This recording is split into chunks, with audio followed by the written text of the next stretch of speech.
Un contrato con sello de notario, firma, fecha, un papel que se ve legal, que se siente legal. Eso fue lo único que miles de personas en Chalatenango tuvieron en la mano antes de perder sus ahorros, sus remesas, la venta de su casa. Un papel notariado que no valía nada, porque detrás de ese papel no había dinero real. Había una pirámide. Y detrás de la pirámide había un hombre con vínculos señalados con la MS-13. Esto no es una estafa cualquiera. Esto es 51 millones de dólares movidos bajo la fachada de la legalidad salvadoreña, usando la firma de un notario para convencer a la gente de que su dinero estaba protegido.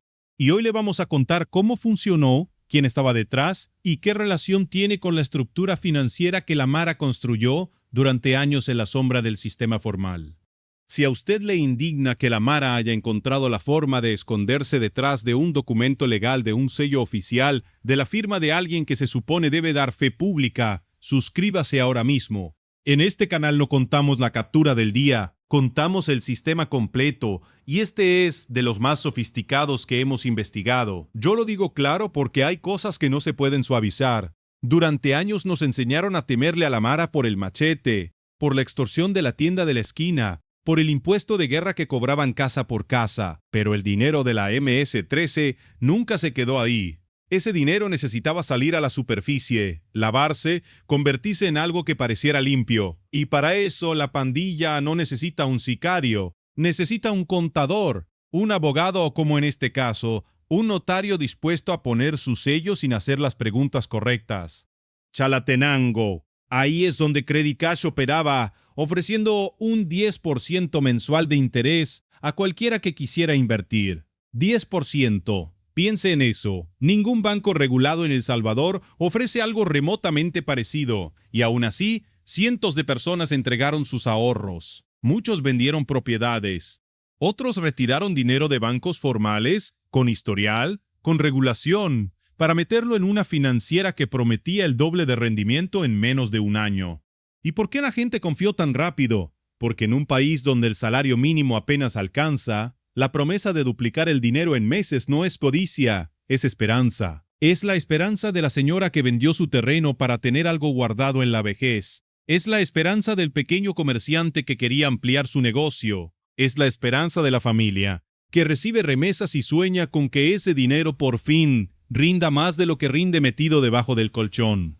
Al frente estaba Gerson Adriel Orellana Ayala, empresario de transporte en la zona, dueño de decenas de buses y microbuses, con presencia habitual en actos públicos, incluso junto a funcionarios de alto nivel. No era un desconocido operando desde las sombras, era una cara familiar en Chalatenango, alguien que la gente veía como un hombre de negocios, exitoso. Y ahí está la primera capa de esta historia. La confianza no se construye con violencia, se construye con apariencia. Piense en el perfil que construyó durante años. Dueño de flotillas de transporte público, presencia en eventos comunitarios, cercanía con figuras políticas locales. Ese tipo de imagen no se improvisa de un día para otro. Se construye pieza por pieza, negocio por negocio, hasta que la comunidad entera lo ve como un referente económico, como alguien a quien uno le puede confiar sus ahorros, sin pensarlo dos veces. Y esa reputación, más que cualquier contrato, fue el verdadero instrumento de captación.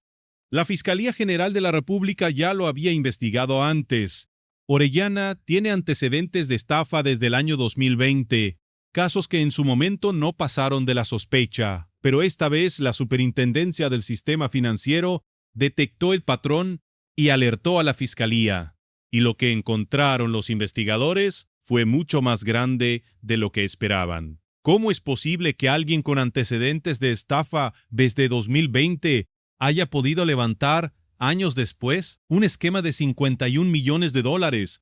Esa es la pregunta que las autoridades todavía están tratando de responder. La realidad es que las alertas tempranas existieron, pero el sistema tardó en conectarlas. Mientras tanto, la operación siguió creciendo, silenciosa, alimentada por el boca a boca de vecinos que veían a otros vecinos cobrar sus intereses puntualmente, mes tras mes, sin sospechar que ese pago venía del dinero de la siguiente persona que caía en la trampa. El mecanismo era simple en el papel, brutal en la práctica. El cliente entregaba su dinero, firmaba un contrato de mutuo. En ese documento El cliente aparecía como acreedor y Orellana como deudor. Todo legalizado ante notario. Todo con apariencia de solidez jurídica. Pero ese contrato no garantizaba que existiera un solo dólar respaldando la promesa. Era un esquema piramidal clásico. Los intereses que se pagaban a los primeros inversionistas salían del dinero que entregaban los nuevos. Mientras entraba dinero fresco, la máquina funcionaba. El día que dejó de entrar, colapsó. El fiscal general Rodolfo Delgado lo explicó con una comparación que cualquiera puede entender. Credit Cash prestaba a comerciantes informales a un 5% mensual y al mismo tiempo prometía pagarle a sus inversionistas el doble de esa tasa. Haga usted la cuenta, no hay negocio legítimo en el mundo que preste al 5% y pague el 10% a quien puso el capital. Esa matemática, dijo el propio fiscal, simplemente no cuadra. Y sin embargo, durante meses, cientos de personas no hicieron esa cuenta, porque el papel notariado les decía que todo estaba en orden. Ahí está la trampa perfecta. El notario no inventa el dinero, pero certifica la firma, certifica la fecha, certifica que dos personas estuvieron de acuerdo en un documento. Eso, para cualquier salvadoreño que ha tenido que tramitar una escritura, una compraventa o un poder legal, es sinónimo de seguridad. Es la institución que se supone da fe de que un trato es real. Y esa fe pública pensada para proteger terminó siendo el maquillaje perfecto para una pirámide financiera. Aquí está lo que casi nadie ha contado todavía. Cuando la fiscalía allanó las instalaciones de Credit Cash y la vivienda de Orellana, no encontraron el dinero en una bóveda de banco.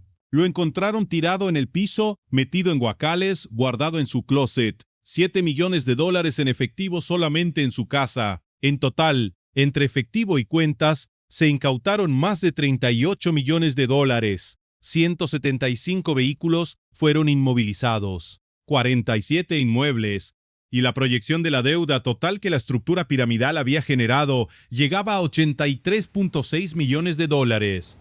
Imagínese la escena que describieron los propios investigadores. Fajos de billetes apilados directamente sobre el piso de las oficinas, dinero guardado en cajas de plástico que uno usaría para guardar verduras, no para resguardar los ahorros de cientos de familias. Nada de bóvedas certificadas, nada de sistemas de seguridad bancarios. El dinero de la gente, literalmente tirado en el suelo, mientras afuera se vendía la imagen de una empresa sólida y confiable. Y los números siguieron creciendo con cada actualización de la fiscalía.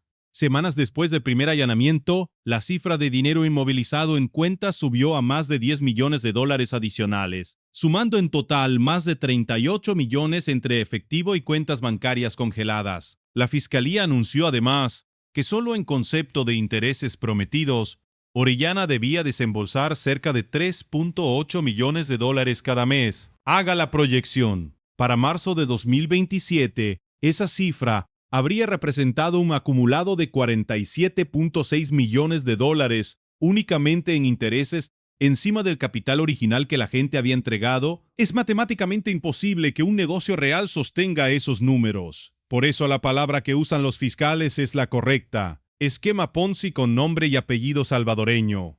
Y aquí está la capa que conecta esto directamente con nuestro nicho. La fiscalía detectó que Orellana tiene antecedentes vinculados con la MS-13 y que parte del dinero que colocaba como préstamos a comerciantes informales del mercado local podría provenir de extorsiones. No estamos hablando solamente de un fraude financiero aislado. Estamos hablando de una estructura que, según las investigaciones, permitía mover dinero de origen ilícito y dar la apariencia de una inversión legítima, respaldada por la firma de un notario. Piénselo como una cadena de 3 eslabones. Primero, la extorsión y otras actividades ilícitas de la Mara generan efectivo que no se puede depositar así como así en un banco regulado, porque cualquier movimiento sospechoso activa alertas. Segundo, ese efectivo se coloca como préstamo a comerciantes informales del mercado local, gente que necesita liquidez rápida y no pregunta de dónde viene el dinero. Tercero, y aquí está la genialidad perversa del esquema, ese mismo dinero se recicla a través de contratos notariados que le dan apariencia de legalidad mientras se usa para atraer más inversionistas honestos que nunca sospecharon. Nada. Cada eslabón limpia un poco más el dinero, hasta que llega al punto donde es prácticamente imposible distinguir el capital lícito del ilícito. Este tipo de estructura por capas es exactamente lo que los investigadores financieros llaman lavado por integración. El dinero sucio entra disfrazado de préstamo informal, pasa por el filtro de un contrato legal y sale convertido en un rendimiento de inversión que cualquier persona recibiría con gusto sin preguntar de dónde vino el capital original. Para cuando el dinero llega al bolsillo del inversionista de Chalatenango, ya perdió cualquier rastro visible de su origen. Esa es precisamente la función que cumple un esquema como Credit Cash dentro de una economía criminal más amplia. Es el punto que más debe indignarle. El notario no es una figura cualquiera en nuestro sistema legal. Es alguien que da fe pública, que certifica que un documento es válido, que protege a los ciudadanos de fraudes precisamente porque su firma implica responsabilidad y verificación. Y en este caso, esa firma se convirtió en la herramienta perfecta para vestir de legalidad un fraude que terminó afectando a cientos de familias, muchas de ellas dependientes de las remesas que llegan desde Estados Unidos, porque Chalatenango es uno de los departamentos que más remesas recibe de la diáspora salvadoreña. Y hay un detalle que muy pocos medios se detuvieron a explicar. Cuando la Fiscalía amplió los allanamientos, uno de los inmuebles que aparece en la lista es una funeraria registrada a nombre de una de las sociedades vinculadas al entramado de Orellana. Un negocio de transporte, una financiera fantasma y una funeraria, todos bajo el mismo control, todos sirviendo como fachada para mover dinero de origen dudoso. Chalatenango ya venía golpeado. 2 años antes, la cooperativa Cosabi había colapsado bajo un esquema parecido, dejando pérdidas de más de $35 millones. La gente de esa zona ha aprendido, a la fuerza, que la ruina financiera también puede llegar vestida de papel timbrado. Piense en esa persona en Los Ángeles o en Houston, mandando dinero cada mes para que su familia en Chalatenango pudiera invertirlo, ahorrarlo, construir algo. Y ese dinero terminó financiando un esquema piramidal con posibles vínculos a la pandilla que esa misma familia probablemente huyó para escapar. Pero hay algo que Orellana no calculó bien, y es lo que vamos a contarle ahora. La estructura dependía de un flujo constante de nuevos inversionistas. Cuando ese flujo bajó, los pagos se detuvieron, y ahí fue cuando empezaron las alertas. La Superintendencia del Sistema Financiero notó el patrón antes de que la bola de nieve se hiciera imposible de ocultar. Ese aviso llegó a la Fiscalía y de ahí salió la orden de allanamiento en Chalatenango y en Nueva Concepción. ¿Y qué fue exactamente lo que hizo saltar la alerta? No fue una denuncia directa de una víctima, no fue un informante dentro de la Mara. Fue el propio sistema financiero regulado el que notó algo extraño. Movimientos de dinero que no correspondían a la actividad declarada de una simple financiera de barrio. Esa es la ironía de todo esto. El mismo sistema bancario formal que la gente abandonó para meter su dinero en Credit Cash fue, al final, el que activó la alarma que terminó exponiendo el fraude. Gerson Orellana fue detenido, acusado de defraudación a la economía pública y lavado de activos.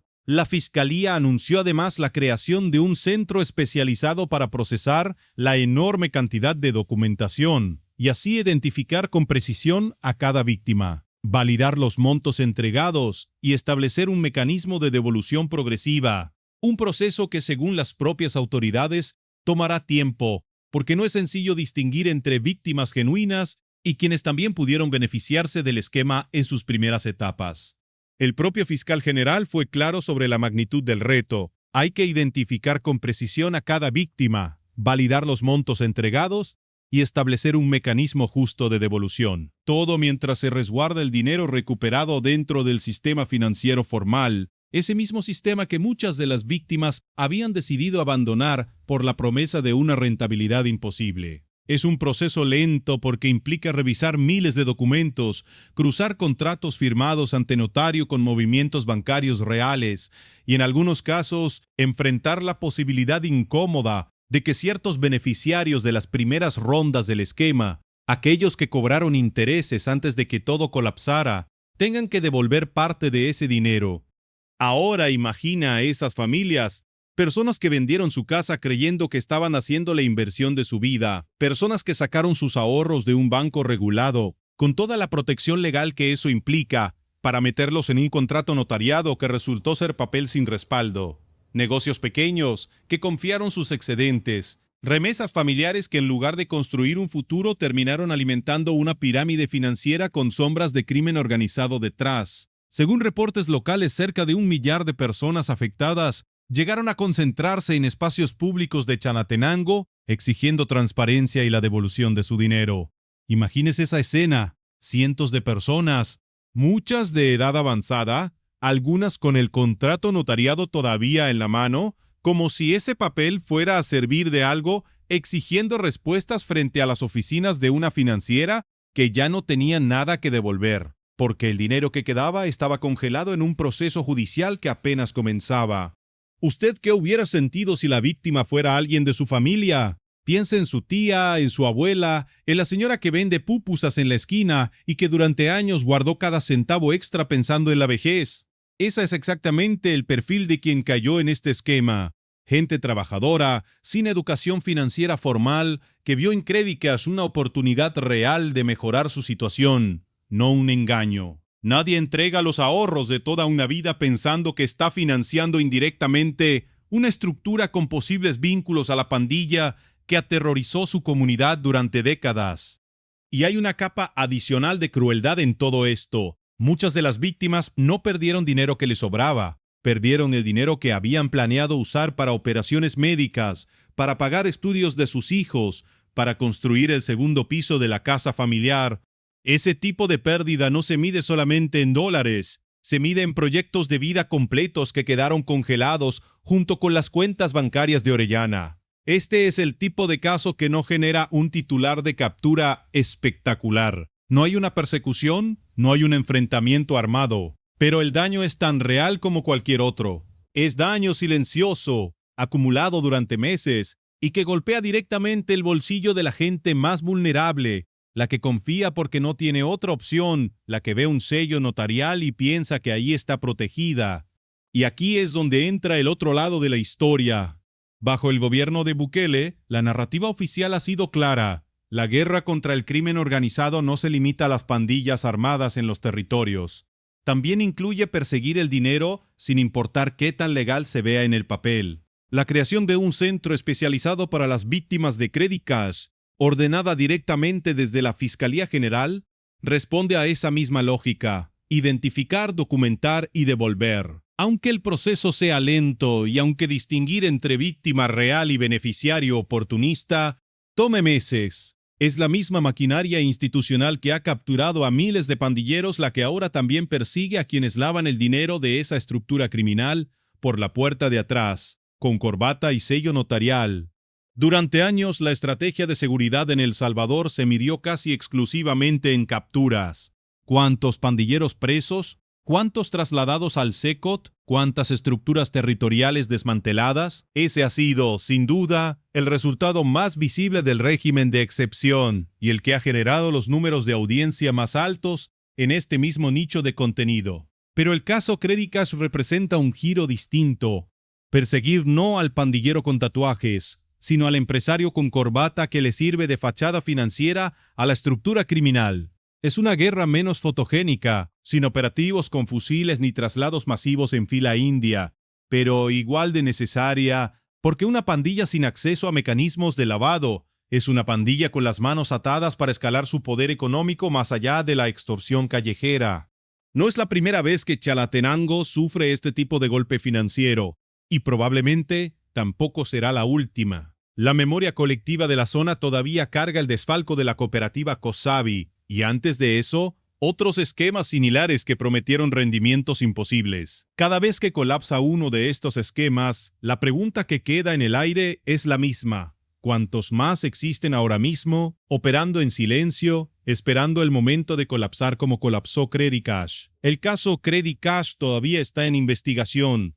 La Fiscalía sigue trabajando en la devolución de fondos, sigue identificando víctimas y las preguntas sobre el alcance real de los vínculos con estructuras criminales siguen abiertas. Ese cabo suelto, la conexión completa entre este dinero y la MS-13, todavía no se ha jalado del todo.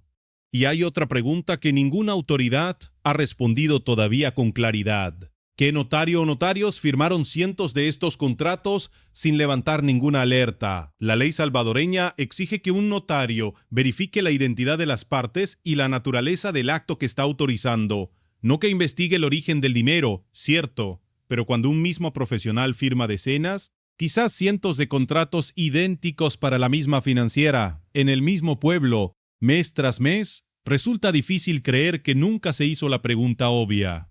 Esa es una pieza de esta historia que la Fiscalía todavía tiene pendiente de esclarecer públicamente y que probablemente determine si estamos ante un notario negligente o ante un notario cómplice.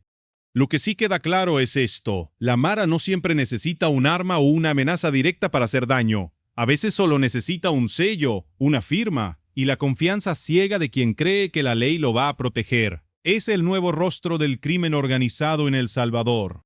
Uno que se disfraza de trámite legal, de inversión segura, de papel oficial. Durante años, el discurso sobre la Mara giró exclusivamente alrededor de la violencia física, de los homicidios, de las extorsiones cara a cara. Ese discurso sigue siendo válido, pero incompleto. La verdadera prueba de que una organización criminal ha alcanzado un nivel de sofisticación distinto no está en cuántas armas tiene, sino en cuántos profesionales de cuello blanco están dispuestos por dinero o por miedo a prestarle su firma, su sello, su apariencia de legalidad. Un notario, un abogado, un contador, un empresario de transporte con buena reputación. Esas son las nuevas herramientas de la Mara moderna y son mucho más difíciles de detectar que un tatuaje o una clica territorial. Si esta historia le abrió los ojos sobre cómo opera realmente el dinero detrás de la pandilla, hay otra investigación en este canal que tiene que ver, la del sistema completo que la MS-13 construyó dentro de instituciones que usted usa todos los días. La próxima vez que le pidan firmar un contrato ante notario, prometiéndole un rendimiento que suena demasiado bueno para ser verdad. Recuerde el caso Credit Cash, recuerde Chalatenango, recuerde que el papel timbrado no siempre significa seguridad. Suscríbase, active la campana, porque en Expediente Salvador seguimos jalando estos cabos sueltos hasta el final.